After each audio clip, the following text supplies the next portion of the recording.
welcome back to another week of the DP World Tour Picks and Bets. Skylar Hoke here, joined as always by Tom Jacobs. Tom, how we doing?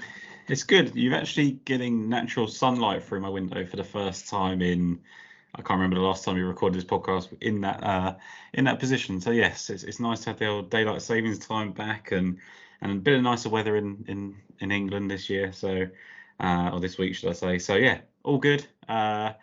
Disappointed, weren't we, last week? In position again, 36-hole leader, someone in within 3 shots, another one in with 5 shots, going into the weekend, and just nothing. It's brutal, but by the same token, it gives me confidence going forward that we're making the right process. And it's golf. Like, you can't expect players to just be robots and perform as you see them on a sheet. Like, sometimes things happen. Like, I didn't see much golf this weekend. I was very busy away and things like that. But like, I guess Yannick Paul just ran out of steam. He's been playing a lot of golf and playing well, and it is what it is, I guess. Yeah, I agree on all accounts. I think it's frustrating to have arguably the favorite in the tournament lead by 1 stroke going into the final round, right? I mean, that's a shot that's probably, I guess, probably 33% of the time he's going to win that. It feels like it should be way more, right? And so it makes sense. I mean, opens bogey like Bob did. Also, like, guys played themselves completely out of the mix on Saturday and then turned around and played exceptional on Sunday, which is always like, if you could have just played field average, maybe that's a place, or maybe that's more. I mean, David Micheluzzi was tied for first in the field in he was birdies. Brutal on Saturday. Better. Really brutal. Yeah, but literally first in birdies are better, and didn't sniff a place, right? So we did get clarity for him that his card is for next season. Yeah. So kind of a weird middle that you're just going to sit here and play whatever you get for the next 9 months, but still think highly of him. Hopefully he gets some more starts here, and we're on to I would say a step up in I guess attention that we're going to get on the DP World Tour schedule, in venue, in even maybe a little bit of the field strength, and it's the Italian Open. One of our favorites, the Italian Open. I mean, we're looking at Marco Simone golf course here, which is the home of the 2023 Ryder Cup, right? So I think that's why it gets a lot of eyeballs. And what is different about this, and we were talking pre-show, they don't have the same type of guys that would have been here that were last year. This event was in September prior, right? You had Rory, you had Fitzpatrick, who was a 54-hole leader. You had the guys that are going to be anchoring that Ryder Cup team in the field, and this week doesn't have that due to the Wells Fargo designated event. And I kind of like that. I like this middle of a range on the DP World Tour that we get this week, and really think there's a shot for some of these guys to cement their spot on the team if they perform well once again at this course. Yeah, it's one of those things, right? And you've hit the nail on the head that, of course, in terms of DP World Tour fans and people that that want to watch the events closely, of course they're going to want a Rory McIlroy, Matt Fitzpatrick over here playing. But it is in May because the Ryder Cup's in September. It is opposite the Wells Fargo. You can't really expect players to skip that. I've been pretty critical of the players that have skipped these designated events, so I can't really sit there and say, "I now want them over here." It would be contradictory.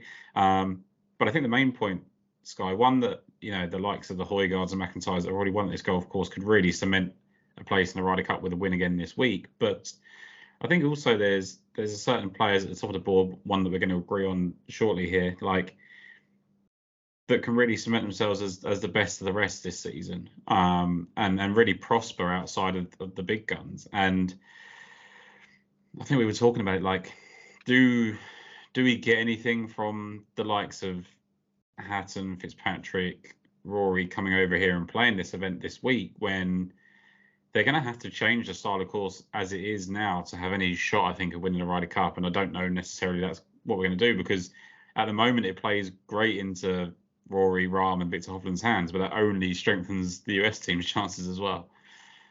Yeah, it feels very different from Le Golf National. I mean, maybe we show up this week and the course is a little bit different. That rough is thicker. There's some things that the American style of golf of just hit the ball far and, line up a bunch of birdie putts. Hopefully that's a little bit transitioned and plays more into the favor of the DP World Tour side, because I think it's fun when we get a really competitive Ryder Cup, right? And that's what we want to see like we saw at Le Golf National. So I'm hoping we have some different angles in that sense, but based off of the way we've seen it play, there's no reason why I'm not going to give an advantage to those that are longer off the tee, that are more of the ball striking type. I mean, the first rendition when Højgaard won was just blitzed with off the tee guys last year once again. So, I mean, it just makes a lot of sense to go about that angle. And that was kind of the deciding factor, but I love the top of the board. I do think you can make a good case probably for everybody outside of Rasmus Højgaard, who, you know, we talked about him just not being in tune, hasn't played near as much golf as a lot of these guys. So I'm happy skipping down to our range, which begins in the 30s. I didn't know if you had any thoughts on some of the other guys who were up top. So I was close with Victor Perez. I was close with Rosner. I think he's been, you know, incredibly consistent. I was close with Meronk for obvious reasons. I think the right person is favourite, Nicolai Højgaard and Robert McIntyre. McIntyre just doesn't seem to be able to put the 4 rounds together, and that's been something that's been the hallmark of his career, right? Like, I think even when you come back to his win here last year, there was a little bit of fortune in there, and you know, came off the pace, and Fitzpatrick had a camera go off in his swing, if I remember rightly, in the playoff. Like, not to take it away from him because he deserved to win in the end, but you know, it is a bit alarming that he keeps going into these events and being in great positions and not getting it done, and seemingly outside of our small kind of circle, if that's what we call it on Twitter and things, like, seemingly avoids criticism quite a lot, which I find strange. But I know we give him a hard time, but like, I don't think the widespread commentary and all that sort of stuff kind of pick up on the fact that, and I guess you don't want to do that because you don't want to be putting people down and potentially on a Ryder Cup team and things like that, and Scotland's hope, etc. But like, he's got to turn this around at some point. He's got to learn how to win because he's an excellent golfer that just keeps double bogeying at the wrong time. Ben Coley's obviously looked at it recently.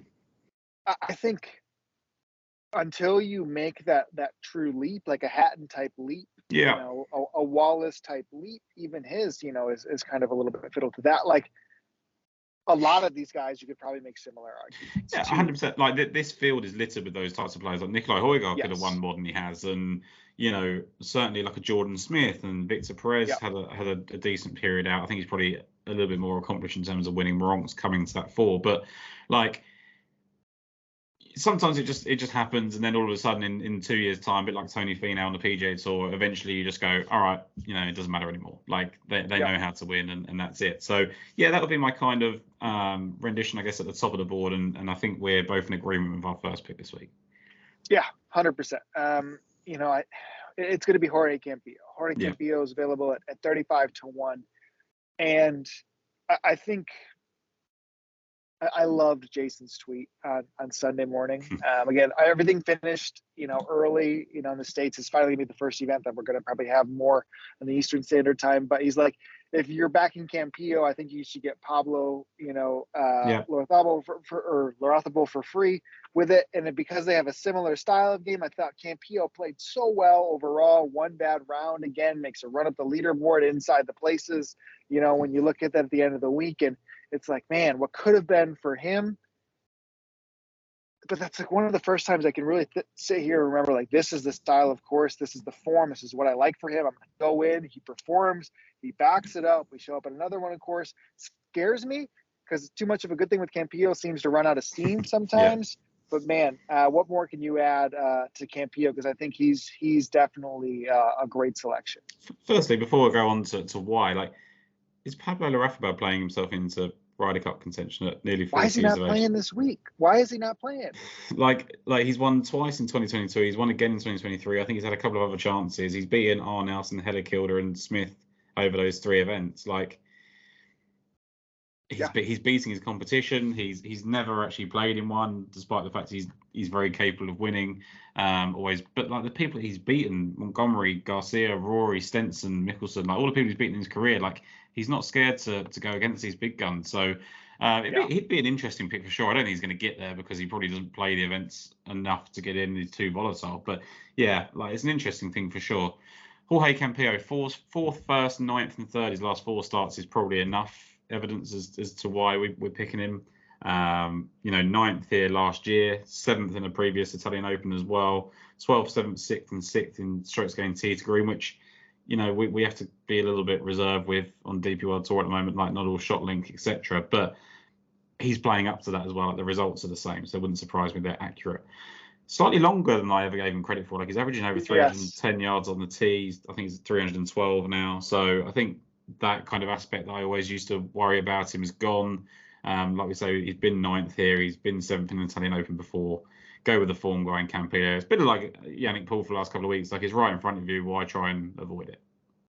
Exactly. That's exactly it to me. And I don't know if people will, just because it's very enticing in the 20s there. Yeah. I think 35 is very fair for Campillo, and happy to go back to the well and stick with somebody with conviction. The next one for me is bang on the same price. It wasn't the same price when most people woke up this morning. And to no surprise, it is a very popular bet, and it's Marcus Helligkilde. I've definitely grown with my pronunciation of him over the years. We're very, very confident. It's not Helligkilde anymore, or whatever we used to call him. No, it is not. But what he's showing up here with a 14th and a 2nd place last week.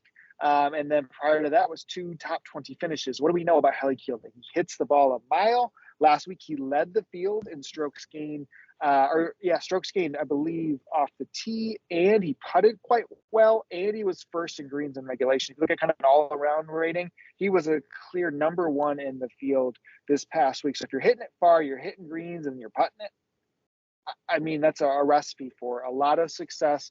It is why his number has crashed from the 50s down to the 30s. I still don't want to walk away from it. I think it's very well set up for him at this style of course. Has not played it in the past, but to me, it's everything I would dream of him. And now that he's found a little bit of form, I love going into it. I think as well, just to add to that, like when you look at, I'm pretty sure McIntyre has played well at the Danish event, the Himmerland event, and that's where Helligkilde has come to the fore really so far on the DP World Tour. He's also played well at Ras Al Khaimah, which links into Højgaard and McIntyre as well. So when you look at where he's played well, it definitely correlates, which is something you love to see. Whether it matters or not, I don't know, but it's definitely the perfect golf course for him. And sneakily, he might give himself a chance of playing himself onto that Ryder Cup team. I think it's so open right now that any of these players that really can really impress, and that's why this week's so important for these young stars. Absolutely, couldn't agree more. For you overall, I think is the next one. Let's see, into the 60s. So it's going to back up to me again one more time here. And I mean, we didn't talk about it on the Open. We're waiting till we get to this point, but it's the Italian Open. It's the National Open, and you wake up Sunday morning. Incredibly disappointed, right? Guido's going in the final round. He's like 63rd. There's nothing to play for. There's I mean, again, Bob's in the lead. You have a shot with a couple guys in the places. And what does Guido go out and do? He jumps from 60th all the way to 14th with a final round 63rd. What is Guido doing these past 2 weeks differently than his form prior, right? He had missed a million cuts in a row, and now we're looking at back-to-back kind of in-form spots. And he is driving the ball better than he has in a substantial amount of time. Top 10 in strokes gained off the tee back-to-back weeks. Irons are flashing a couple of rounds. If you're shooting a 63, you're doing a lot of things well, and he can putt it. And what Guido has done in the past is he has made cuts the Italian Open. I really do think there is type of, correlate. I mean, we saw it with, I think it was Raul Pereira last week at the Mexico Open, right? You have different players, and maybe just a focus of the broadcast, a focus of what it could be, but golfers who are in different types of form, or long shots, or really find a representation to play in their national opens, and I think it means a lot to Guido. And obviously he's fighting for a Ryder Cup spot. So 55-1 for him, or 50-1, I think it is now. Just if it truly wasn't Guido, I think this style of setup the last 2 weeks, I would bet a golfer like this 10 times out of 10. So the fact that it's Guido, it's 100 times out of 100. We're going to the well, Italian Open. It would just be magical to happen at the Ryder Cup thing. Yeah, I mean, 34th and 34th in his 2 starts here suggests that maybe another 34th is coming, but hopefully it's not in the sense that where he's 3rd going into the final round and finishes 34th, which has been typical for us over the past few weeks. But look, I never have anything negative to say about Migliozzi. I think the only thing I would say is the point that we make is that it's better for him when it's tougher, and maybe that rings true again this week. But this course can get difficult with conditions. I think Thursday last year played like over par. Like, it can get hard. And that's where he would need to excel. I think that's where he needs to pick up his shots, put himself in position. And like you said, the course could be completely different to what we've played in September, even just based on, time of year as well. We've never seen it in May. So certainly things to look forward to. And that's probably why you should just set it up just like Le Golf National. Yeah, and then that's it. Yeah, we're good. We can win. Guido can win, and then we can win the Ryder Cup, and everything's merry in Europe. But yeah, we shall see. Awesome. Now we'll pass it back to you here. Yeah, Arnaus at 60-1. So he finished 12th here in 2021, but he was actually second at the 36-hole stage, and he was also fifth in this event the year before at a different course as well. So he plays well in Italy. He has missed his past 2 cuts, but he was second in South Africa. Before that, he did a 13th for 6th and a 30th coming into that event as well. 3 top 10 finishes at the DP World Tour Championship is something that we kind of hang around Arnaus's name every year. It kind of comes up, but both McIntyre and Højgaard have finished 4th at that event. He's also won that Ras Al Khaimah event when it was on the Challenge Tour, which is where Højgaard won in 2022 and where McIntyre should have finished higher that year as well. He was actually 13th that week, but finished with a final round 75, McIntyre did. So for me, Arnaus has got the correlative course form at the Ras Al Khaimah event. I like that he's played well at the DP World Tour Championship where the other two have played. And that makes sense, right? Like it's a low scoring, big driving event, and it makes sense that those type of players will come to the fore, and typically it's been the better players in the fields have contended here, and that's going to change a little bit given the fact that we're missing some of the star players, but it may just be still the people at the top of the market, just different names, right? So I think Arnaus can play himself into that. I think we're getting a little bit of value based on the fact he's missed his last 2 cuts, but he shot 68 in both of them as well. He's just played too poorly in one of the other rounds to make the weekend. Yeah, he's probably the one that scares me the most now on a betting card, right? I mean, I think of people that I respect the most in betting on this side of the pond, and yourself, Ben, Brad, Michael, like a lot of guys are into the angles into this, right? It's not always form on the DP World Tour. A lot of times, when you get into these type of things, and the corollary absolutely makes sense on the driving distance heavy courses. It should come with a disclaimer that I don't know when I last got Arnaus right. That's my issue with him too. I never have. Yeah, but he should be the type of person that should be in the mix for a Ryder Cup team, and he just isn't. He hasn't got there yet, but he's so volatile. Like he's had like 4 top 10s this season or whatever he's had. He's been in contention a lot. So I think it's now time for him. Let me talk about people like McIntyre. Like I can't not give Arnaus a hard time. Like he's meant to be of that quality as well. So whereas McIntyre's done it in majors and more recognisable, Arnaus has been a mainstay on the DP World Tour for a while now, and it's time for him to prove in a slightly better field that he can go and win it. We never talked. This is just kind of an angle. I remembered one time getting Arnaus right, and it was the week that Peters won in. What was that when Arnaus finished top 5? I'll tell you which year it was. It was 2019. The Czech Masters. Yeah. That course, I believe that's Albatross, or is that? Yeah, that's Albatross, I think. Because then Dom Pedro is the other one that made some sense. Yeah. So at Albatross, he made a run at it when Peters was winning that event. That was an event that was very ball striking heavy. I know the guys, I think they have to pay fines if they play. I'm not even sure where it stands on some of the live guys now with the new ruling. I'm a little surprised none of them are here trying to fight that, or like, would they even allow them? I maybe the ignorance, not knowing, I'm not even caring about it. Yeah, but I can only assume they're not allowed to play because it's actually fines. Yeah, I think they've got to pay back fines for forcing the issue, I think. So it's a little bit weird, and but this is where we'll go slightly off topic for a quick minute. Like this is where the money versus how much you care about the right. Like all we've ever heard out of Ian Poulter's mouth, out of Lee Westwood's mouth is, "I love the Ryder Cup." Show it. Like I know Lee Westwood probably knew he wasn't going to play another one anyway. Poulter probably knew, and that's why they were so emotional after the last one. But like, try and get on the team. Like no one's really coming to the fore and doing it. So if it's a case of you've got to pay a whatever £1 million fine to to play the event, but you go and win it, get the prize money, and get on the Ryder Cup, does it not balance out? I don't know. So maybe they don't. I know they've just come back from Singapore and Adelaide. Maybe it just doesn't work. But yeah, I am surprised there's no one here. I know that we've had a couple of players like Horsfield that's flirted Oh, with I guess Horsfield is in the field. So how is he in the field? And these other guys aren't. He withdrew from the last one. But he also didn't play in Live last week, did he? Because I think Laurie Cantor was on the Majestics. Well, I think Horsfield started an event and withdrew after 2 rounds, and then Cantor finished his round for him. And then Cantor must have teed it up last week in place of Horsfield. But Horsfield is a full-time Live player, and he is playing this event, right? Unless he's not. Unless there's something that's just happened and he's not on there anymore, and that's why he's here. Yeah. We don't know. Well, it'll all come out, won't it? But like, I mean, Pablo has a Live start too, right? And I don't like Otegi has one. Did, like, and these guys are in discussion. I mean, like, we're hearing a lot of news reports saying about Brooks and DJ wanting to play in Ryder Cup. I haven't heard it from this side of it.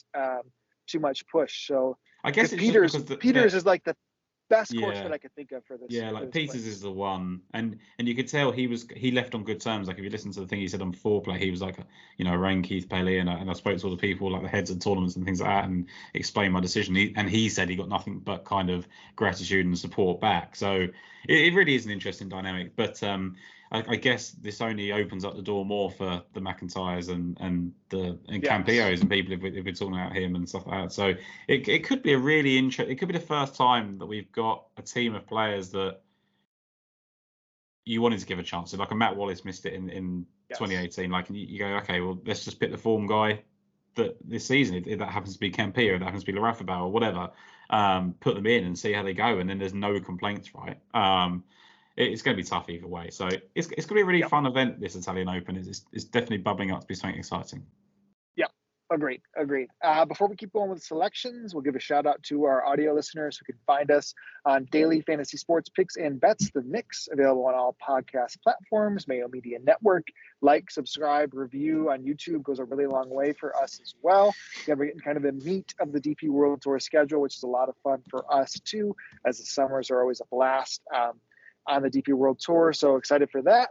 And kind of let's go down the board a little bit here. Tom, I'm going to ring off my couple as I think they would be next in the odds list. And it goes in kind of order in which you mentioned some of these courses, right? I do think that Alhambra, which was a course that Nicolai Højgaard had won at Albatross, and then Don Pedro, Ben Coley mentioned those in his article too. And, I think you guys have a really strong feel at understanding a little bit of that corollary when it comes to it. And some of these guys, to me, line up well on those type of courses and come in with a bit of form. The first being Marcel Snyder. Marcel Snyder has been a little bit tougher 1-2 peg. You see him coming in at 13th, 51st, and 38th. 13th was it at Johnson Workwear. I almost wanted to back his countrymate Nick Bockham again this week, just because we know he loves driver heavy. He hits it farther than anybody in the court in the field, I really believe. And I noticed after his wins on other tours, he has not fared incredibly well at all. And I love the pictures of him drinking beer on the course afterwards. So I think he might have had a bender of a few weeks, and much deserved. So I couldn't go there, but Snyder has played well at these comp courses with a couple top 10 finishes. And then I think there's a decent amount in that. He was inside the top 10 for the first round in Japan, going into the final 54 holes in Korea. He had a difficult Sunday, but was in a much better position going into Sunday. I believe he might have even been top 10. I think he was 8th, maybe. And Snyder, somebody doesn't hit the ball as far as a lot of these other guys that I've bet on the card, but I think his form and stretch of golf he ran into during the summer is enough to go back into him. So he's one.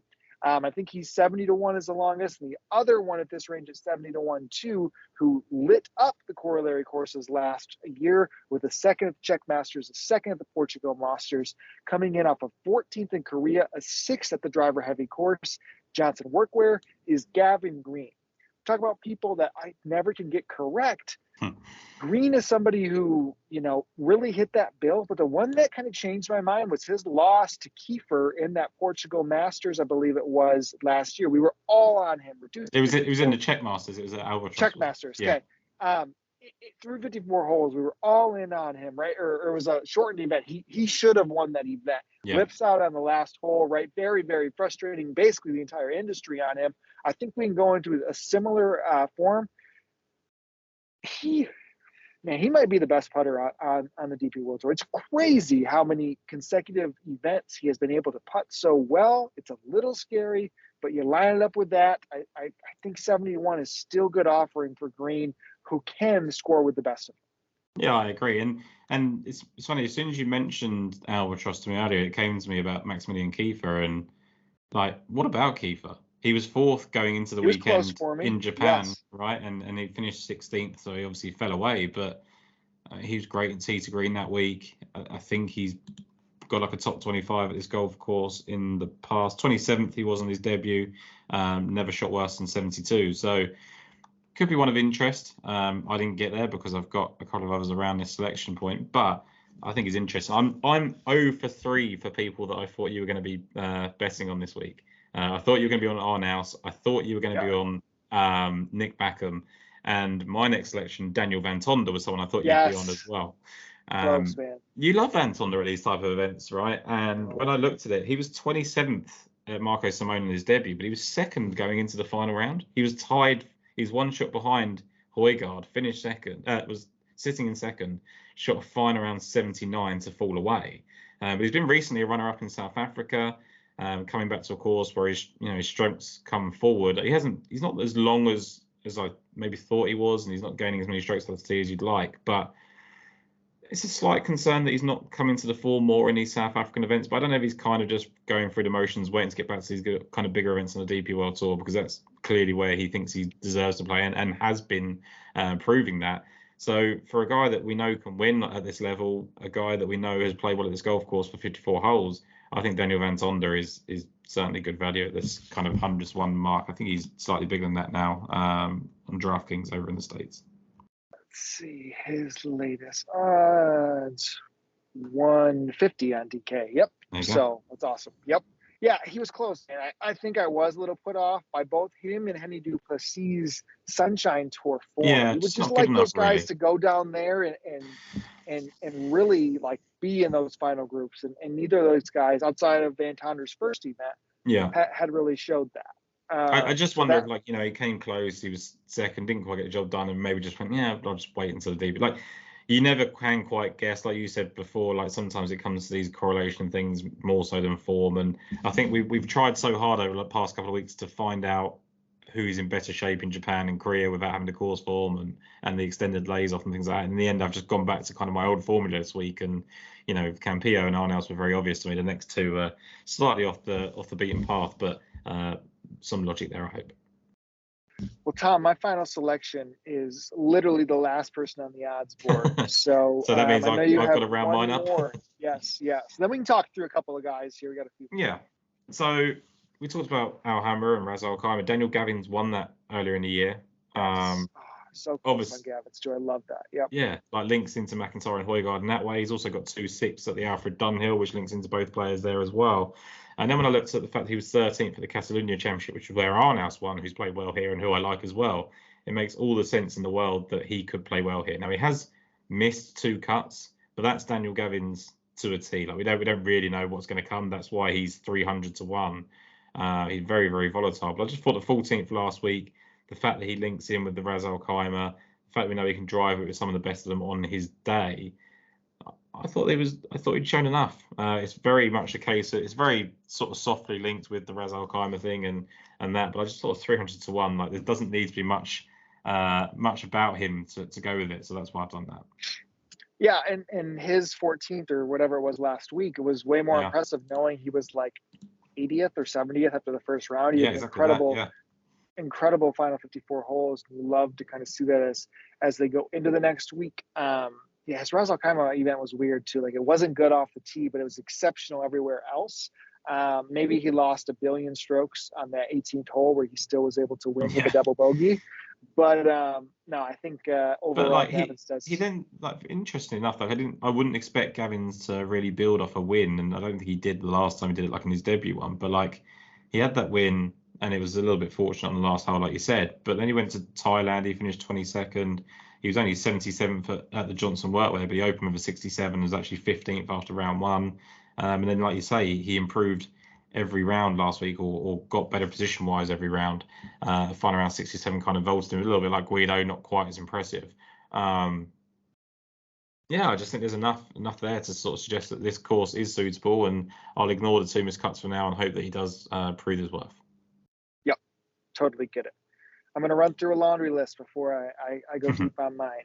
A couple guys that were like 80s or so. I mean, it's like Christian Krogh Johansson, like kind of just had those 2 amazing finishes and really kind of fell off, right? Third, sixth, hasn't played since. We see him, I think that one was at Bachman's victory. Yeah.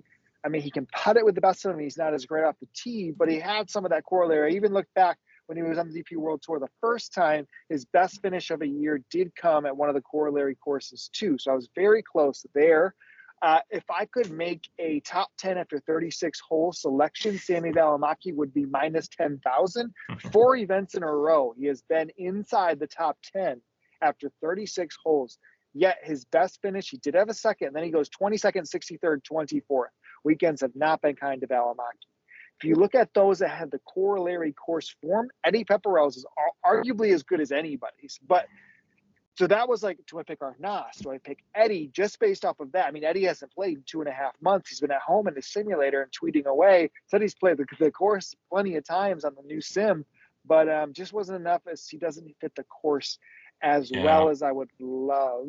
And then I think with Eddie, just to kind of interrupt, I think with Eddie Pepperell, it's going to be a similar result to some of the guys. So I was close on Mikko Korhonen, who's been 8th and 11th here. I was close on Scott Jameson, who's been 8th and 16th here. Eduardo Molinari's been 5th and 27th. I think Pepperell's going to fit in that kind of mold, whereas he probably doesn't have the winning upside because he's not the greatest course fit for him. I know he sorted out his driver last season and was really impressive ball striking, but like, I don't think he can afford to be crooked and short, which he can be at times. So I think the upside for him is probably a top 10, top 12 finish, and that's probably not enough to go with him at the moment. Bearing in mind he's been off so long. If you looked into the Italian connections, Renato Peratore, his final 54 holes in the Challenge Tour last week were exceptional. He was somebody who just hasn't had any success here, and I can never nail him correctly either. It was good to see Mike Lorenzo Vera in the mix last week until, he absolutely topped a drive and laughed it off. But he had some corollary. Clement Sordet was somebody who finished 7th last week and hits it way farther than I imagined. Filippo Celli back in the field after a good performance. I know he faltered over the weekend, but he was an example of kind of running to form. And then at one of the majors last year, kept it going and then had a top 5 on the DP World Tour. Now he's on the professional side of things. So he stuck out from that side. Anybody else from your end? I thought Callum Hill was interesting as he's kind of making his way back. He's had a 65 and a 66 at this golf course last year without actually threatening because of the other 2 rounds. He seems to be, he was 3rd 2 weeks ago, wasn't he, in Japan? Really improves. He just went 3 straight 67s in the final round 65. Missed the cut last week, which was probably enough to put me off, and slightly deeper field makes it harder to get on him. But like, he's a really talented player that we were just waiting to win, right? And so I was close on him, but there was just a whole bunch of names, like I said earlier, and he just fits in that category, really. Yep. All right, so we'll roll into the selection. I think not a lot of people, people that kind of follow Andrea Romano. He's 22 years old. He is somebody who might be more of my typical selection in this range. I kind of like going with the young guns that have shown kind of some process, but I'm going to go with a little bit more of a journeyman. We have 32-year-old Aaron Zemmer, 2,000 to 1, the longest odds. We'll ladder it up, right? We'll get some top 5, top 10, top 20 for it, and beyond. And Zemmer is somebody who had been around on the DP World Tour Challenge Tour in the past. What I can remember before even digging into anything was Zemmer used to be strong off the tee, despite not be really able to play many weekends. You can look back on it. He was consistently above average gaining strokes on the field off the tee, even in his worst of finishes. So Zemmer played here 2 years ago, did miss the cut, but what Zemmer is on right now is arguably the top run we have seen from him in his professional career. So he is playing on the Minotaur, and by Minotaur, I mean the actual Minotaur, not if you go to their order of merit, which lists Brooks Koepka as number 1 on the order of merit, where he was playing on the Minotaur, where his last 6 events go a 5th place, a 2nd place. He was T38, and they have pretty full fields. There is a cut. 19th, and then winner, and then 26th. He played on the Challenge Tour all of last year. His best finish came in the second to last event of the year, which was an 11th. So if you go, basically his form reads 11th, miscut, 26th, win. And then in the middle of those, there was also, we say this is the Italian Open, the National Open. There is an event called the Open de Nacional. The actual Italian Pro Golf Tour runs its own open event. Aaron Zemmer won that by 7 strokes in the middle of those Minotaur victories. So he has another win to his name, then the 19th, 38th, and then the last 2 times out, which is in April, he was 2nd and 5th. And what is interesting about both of those finishes is he opened with a 74 in both of those and managed to have exceptional final 2 rounds. It's 54 holes on that tour. So final, 36, 54, those 2 were exceptional. If he opened, under par or around par, those finishes could have both been victories for him. That go to 4 victories in his last 9 events. 2001, Tom, it doesn't take much for me. And again, this is extending. I normally am like in that 1,500 range. At 2,000, I add 500 more selections to break even, Tom. So I think we're sitting pretty here with Aaron Zemmer. Yeah, I think you're fine. Like, I mean, what am I going to do? Try and give you shit for like picking a 2001 shot? Like, I don't know. I've got any negatives to say about the guy. Maybe he plays on the Menazor for a reason, but I don't know. Like, he's played here a couple of times. He's seen the course, right? Like, that's always a bonus. We'll see what he does with it. There's always one, man. There's always one of the locals that show up. I can think of like Scott Fernandez at the Spanish. There is Ben guys. Enrico Benito has popped up. I mean, there's just guys that have done it. And I think I'm going to take that shot here with Zach. It doesn't take a lot if they're kind of fighting for the cut of the weekend or they're in the top 10 to really get some rallying support behind them. And that can do anything. Like, it can make you crumble. It can make you win. Like, it's. We're talking about trying to get a 2,000-to-1 shot over the line, but like, it's exciting. Like, it's one to get in, and I don't think you're going to clash with many people with that pick. So you'll be a lone soldier with him. Yes, absolutely. Actually, if we say lone soldier, Jude, our friend Jude, who I bring up every week, he's got a tweet from like 2019 that says Zemmer is the next big thing. So Jude who has identified just about every golfer in the world prior to their run. I think we got something here with Aaron Zemmer. So we're going to close it out there. Tom, can you review your betting card one more time for me? Yeah, so it's all Hoke Campillo for me at 35-1, Adri Arnaus at 60-1, Daniel Van Tonda at 150-1, and Daniel Gavins at 300. So the Daniels could really do something for me this week. Hey, amen. So it's Jorge Campillo for me at 35-1, Marcus Helligkilde 35, Guido Migliozzi 50-1, Gavin Green 70-1, Marcel Snyder 71, Aaron Zemmer 2,000-1. Ladder that up. He's definitely going to have a first round leader. Tom, I mean, we're just going to go viral if that wins. We could just sit here and smile. And every time we say one of these, every time we say one of these is going to win, it's when we say we're going to go to the Ryder Cup. It'd be great if the guy won at Marco Simone and did it that way, right? That'd be good. Let's book the tickets now. This is the trouble. You get so excited about it, you actually think they're going to win on Thursday. They're the 2,000-1. I need the Guido Zemmer exacta. Give me the 1-2. See if Odds Checker can get us some prices. I'll sort that out for you. Yeah. No, good. Like, it's strange actually, because like it's a slightly elevated event to what we've had, and yet we've probably still gone slightly long range on this. Whereas like last few weeks we've gone to the kind of top and tried to pick out the kind of really informed guys. I think Campillo smacks you in the face, and he's still 35-1. Like, I think that's a really good price for someone that's in his form. And then we're just kind of living in that kind of 50 to 70 range. So I really like where we're at this week. Hey, me too. Everyone enjoy the future Ryder Cup venue this week. And again, we'll be back as we hit a good stretch here at the DP World Tour. We appreciate you all listening, and we'll catch you next week after a big win. Thanks, guys. Thanks, guys.